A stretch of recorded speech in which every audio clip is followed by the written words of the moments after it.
اردو شاعری اور شعری روایت کس طرح سے ہمیں بڑا اور بہتر انسان بناتی ہے، اس بارے میں اکثر ریلز ڈالتا رہتا ہوں۔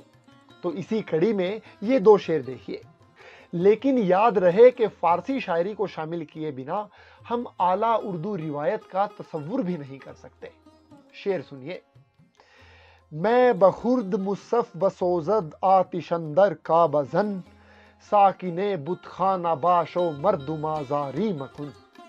شراب پیو، مقدس کتابوں کو جلا ڈالو، کعبے کے اندر بیٹھ کر آتش پرستی کرو، یہاں تک کہ بت خانہ یا مندر ہندوستانی روایت میں کہیں تو کے اندر جا بیٹھو، لیکن کسی کا دل نہ دکھاؤ۔ کسی بھی طرح کی مذہبی بندش سے اوپر انسانیت ہے، اور یہ بات اور کوئی نہیں، حافظ شیرازی کہہ رہے ہیں، جن کے نام کے آگے رحمت اللہ علیہ نہیں لگائیں تو گناہ ہے۔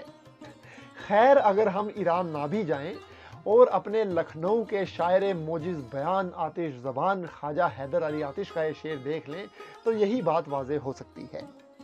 بت خانہ توڑ ڈالیے، مسجد کو ڈھائیے، دل کو نہ توڑیے، یہ خدا کا مقام ہے۔